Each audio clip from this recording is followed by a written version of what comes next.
My research project is titled The Three Realms of Understanding.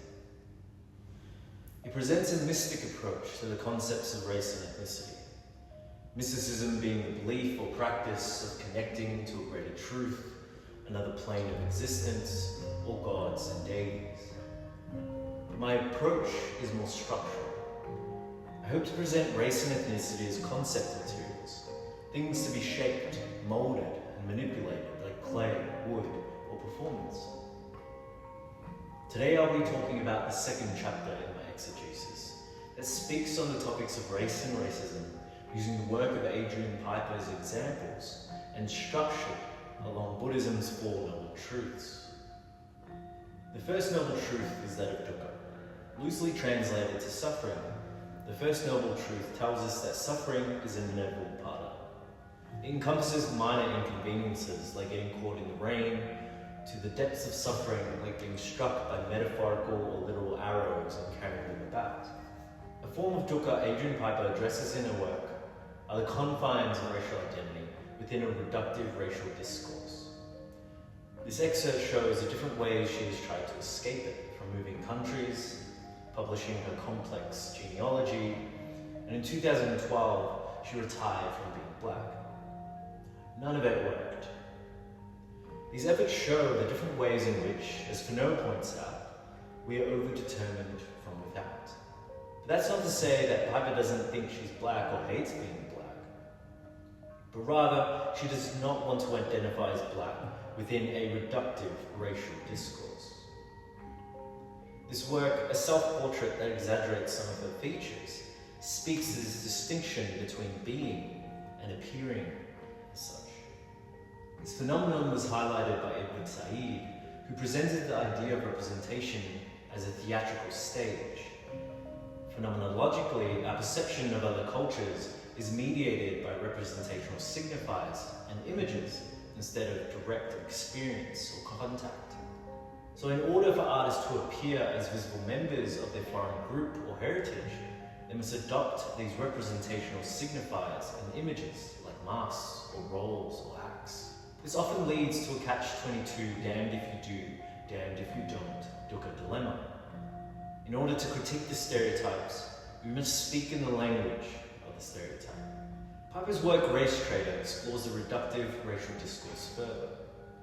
It features a half-tone print of her portrait, the title below, and in red are two repeating statements, one by Darby English, an art historian and curator, and another by an unnamed accomplished Harvard scholar. These statements illustrate that even the most accomplished and educated individuals will confine themselves and others to the reductive racial discourse. Moreover, Piper is mixed race. She's Black American with heritage from West Africa, she's White American with heritage from Europe and Britain, and she's Desi with heritage from India. Whichever race she identifies as, she inevitably betrays the others within the reductive racial discourse. The second noble truth is that of samadhi, an understanding that our suffering occurs simultaneously with our desires and attachments. We've all felt this. We want something, we don't get it, and it sucks. Or even worse, when we want something and we do get it, and it still sucks. What this noble truth highlights is that we are not only overdetermined from without, but also from within. Piper illustrates our naturalized attachments to our racial identities through a personal anecdote. An African-American acquaintance once asked me politely, "If I'm not black, what am I?" "You're you," I replied. She looked mystified. This phenomenon reflects Louis Althusser's concept of interpolation, in which power, like the state, another person, or your own inner monologue, the Lacanian other, asks you, "Who are you?" And we reply, "I am so-and-so, and I identify as X, Y, and Z." Not only do we identify as these things, but we also embody the behaviors associated with these identities. Althusser's concept of interpolation is commonly critiqued for being determinist. You have described a role, and you play it out. But this choice to identify as so-and-so and such is clear. Identifying as something and someone is an act of self-affirmation. It's empowering, and it feels good to be part of a group or a greater discourse. Also, it's really boring to answer the question with, I'm just me.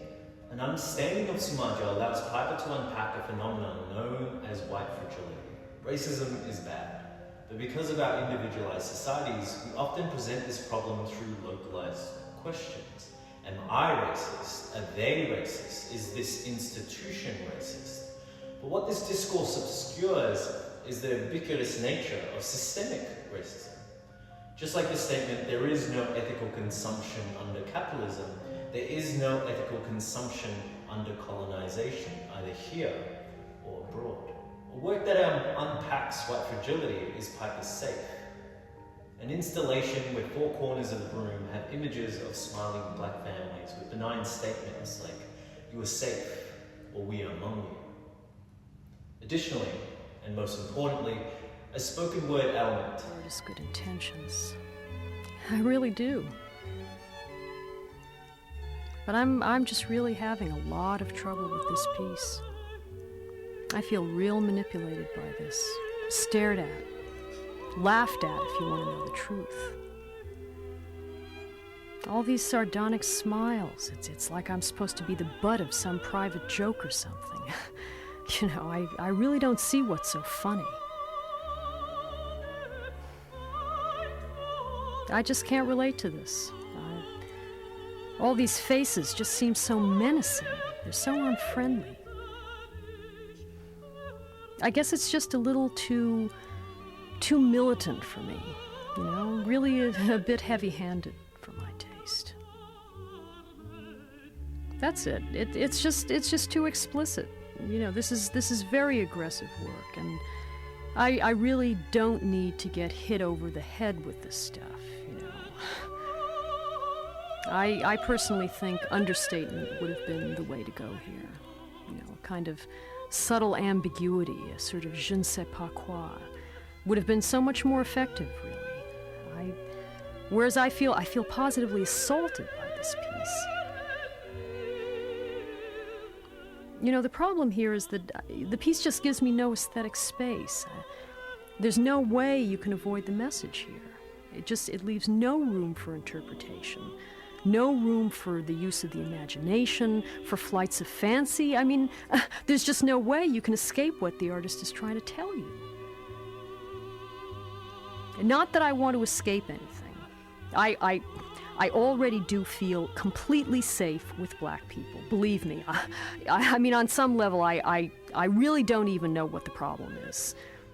Throughout this 4.5-minute monologue, I found things that I've said myself, even about my own work. Safe not only highlights white fragility, but also our implicit role within systemic racism.